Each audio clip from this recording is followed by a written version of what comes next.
Sewaktu remaja dulu, saya pernah ikut retreat gereja.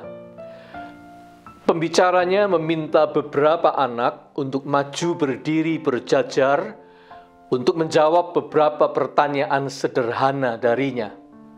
Jawabannya pun sederhana, ya atau tidak. Namun ada syaratnya, yaitu harus dengan gerakan kepala yang berlawanan dari biasa. Kalau jawabannya ya, harus dijawab dengan menggelengkan kepala. Sebaliknya, kalau jawabannya tidak, harus dijawab dengan menganggukkan kepala. Pertanyaannya berbunyi sederhana. Apa kamu sedang ikut retreat? Apa kamu berasal dari Surabaya? Apa kamu sedang sakit?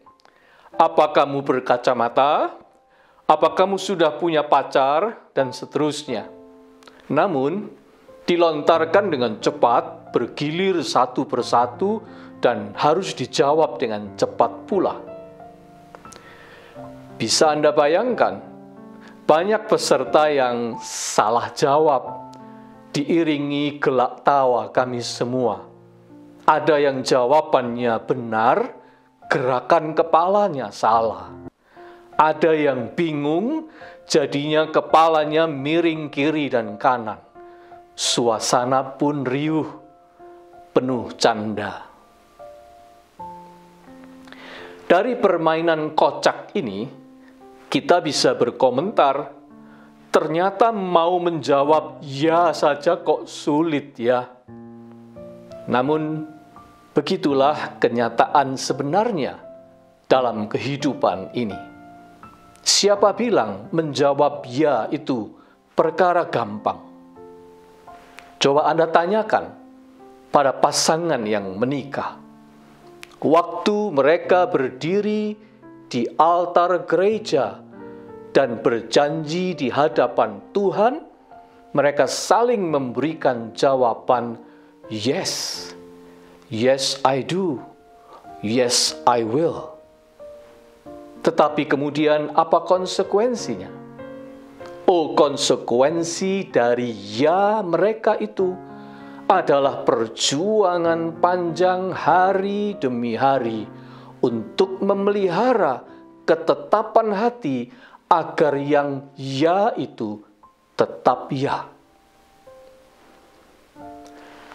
Apakah istimewanya seorang perawan belia bernama Maria, yang tatkala Tuhan mengutus malaikat Gabriel kepadanya, kita mendengar cerita itu.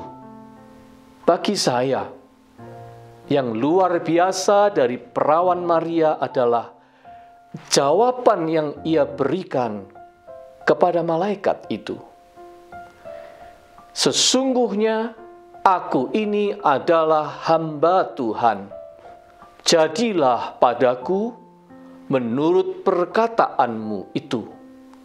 Lukas 1 ayat 38. Be it unto me, so truly be it, katanya. Oh, itu indah dan mulia sekali. Itu adalah jawaban ya yang penuh ketaatan, penyerahan diri, dan komitmen. Hari ini, kita merenungkan tema peace, damai. Sebelum kemana-mana, sebaiknya kita menyadari bahwa damai itu dimulai di sini, di hati kita. Sebab kita tidak akan menemukannya dimanapun juga jika kita tidak terlebih dulu menjumpainya di dalam sini. Barang siapa tidak menemukan damai itu di hatinya, ia akan membawa ketidakdamaian itu keluar kemana-mana. Hati yang terus berontak, penuh kata tidak, akan menjumpai musuh dan persoalan di mana-mana. Maria menunjukkan kepada kita betapa kuatnya sebuah jawaban ya terhadap Tuhan dan kehendak-Nya. Orang-orang tangguh adalah mereka yang berani dan rela menjawab ya kepada kehidupan anugerah Tuhan ini, sekaligus berkata ya terhadap panggilan mereka untuk berperan di situ, di kehidupan itu. Mereka inilah pemberi inspirasi yang ikut menentukan laju dan majunya sejarah. Abraham dipanggil keluar dari negerinya dan menjawab ya. Nuh disuruh membuat bahtera sebelum terjadi apa-apa dan menjawab ya. Musa diutus untuk membawa umat Israel keluar dari Mesir dan menjawab ya. Daud diurapi menjadi raja tanpa singgasana di usia belia dan menjawab ya.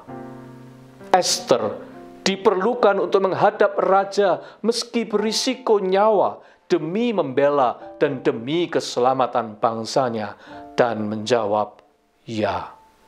Yesaya diutus untuk menjadi nabi dan menjawab ya.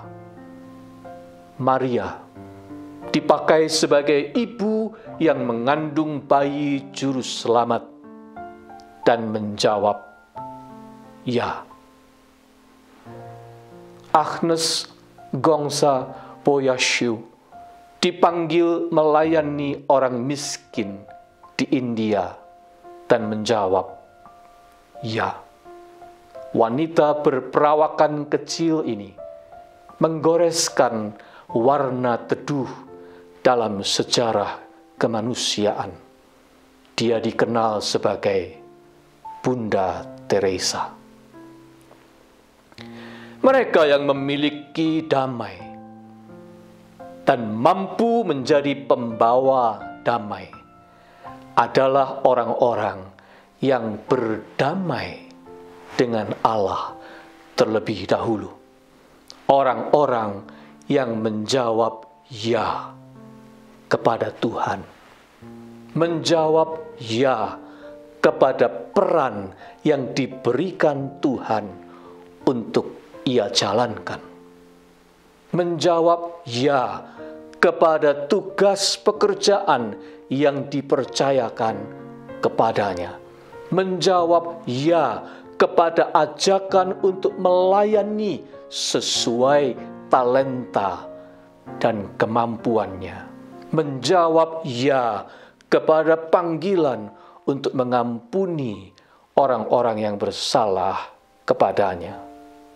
Tentu saja, itu bukan sekedar jawaban yang meluncur dari bibir dengan ringannya, melainkan tidak jarang harus melalui pergolakan batin yang berat dan panjang. Meronta dulu sebelum datang penyerahan. Bimbang dulu sebelum datang kemantapan. Gelisah dulu sebelum datang ketenangan. Namun, begitu jawaban ya tegas dari hati kita, maka lahirlah sebuah kekuatan yang bernama komitmen. Saya terima Tuhan. Saya ikut Tuhan. Saya bersedia Tuhan. Saya berserah Tuhan. Be it unto me. Terjadilah seturut kehendak-Mu. Kelak, bayi yang dilahirkan oleh Maria terhadap peran yang harus dipikulnya sebagai penebus dunia juga berkata, biarlah bukan kehendak-Ku yang jadi, melainkan kehendak-Mu. Dia menjawab ya kepada Allah Bapa. Tidak ada kekuatan yang dapat membendung dan menghancurkan komitmen yang seperti itu. Batang bambu tidak mudah dipatahkan oleh angin karena ia lentur, melengkung, ikut terpaan angin. Siapa tunduk pada Tuhan dalam penyerahan yang bulat, ia memiliki kekuatan, tangguh, tak mudah patah, kekuatan peace, damai dengan Tuhan, damai dengan diri sendiri, teduh, teguh. Titik balik yang melahirkan peace di dalam hati kita ialah tatkala kita bersedia untuk tunduk dan menjawab ya kepada Tuhan. Be it unto me, Lord. Jadilah padaku seturut maksudmu, Tuhan. Jika hati kami masih terus meronta ya Tuhan, runtuhkanlah tembok kepongahannya. Taklukkanlah dengan siraman air terjun cintamu. Buatlah kami tunduk pada hikmat-Mu dan mempercayai hati-Mu. Buatlah kami berserah dan membuka pintu hati, agar hati kami pun terisi oleh damai-Mu yang perkasa itu.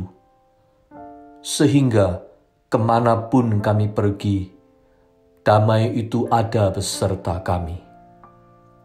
Amin.